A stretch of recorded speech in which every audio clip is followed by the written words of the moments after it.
Well, Kurtis, time when you move across the country, you got a long list of people and businesses to get to inform. Yes, but when a utility bill followed an Illinois woman after her move to California, she called Kurtis, Maine. And this new Rockwood resident says she called to cancel her Illinois electric bill well ahead of the move, but the company kept billing her for a month after she moved here to California.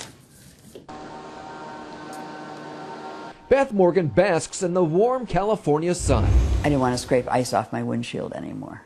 Tired of Chicago area winters, she packed up and moved to Rockland this summer. Weeks before the move, she says she called electric utility ComEd, asking to stop service on June 25th. So she was confused when a bill arrived at her new home for the month of July. And I called them to say that, that there had been an error, and they said the error was mine, that I didn't move, and if I did move, I didn't tell them I was going.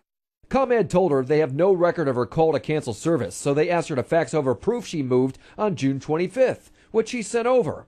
Then she gets another bill issued the same day she called ComEd about the confusion. It added 4 more days of service. Actually, I laughed. I mean, it was so ludicrous that it just struck me funny that obviously they don't know what they're doing. Next came the calls from collections. Oh, I was angry. I was really, really angry. Beth then faxed over her proof of moving again, and she filed a complaint with the Illinois Commerce Commission, but she missed the response call from ComEd. We understand you filed a claim, and Daisy will call you at her convenience, and that was the whole message.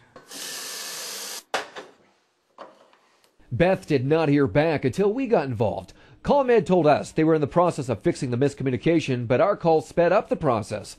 I think that's all I have to say. ComEd called her just hours after we got in touch with them, saying she did not owe a dime. I'd hug and kiss you. Thank you.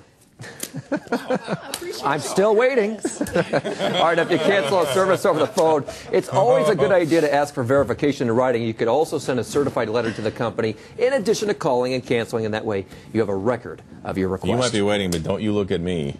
Yeah. For that hug and kiss. Not going to do that. Okay, but quick question. If they're not following through on canceling the service, what are the odds they're going to send you a letter if you ask for one? Well, they say that she didn't cancel. She says she did. But on the phone, if you could say, hey, I want a letter. How long is it going to take before I get that letter? And look for it. And if you don't, call up again and say, I want that letter. That's probably the best He idea. deserves at least a hug for that, Sam. Right. How about a hug? Not going to happen. All right. If you have a consumer problem you can't resolve, maybe we can call the hotline Monday through Friday, or you could always go to CBS13.com, click on Call Kurtis, and fill out our form.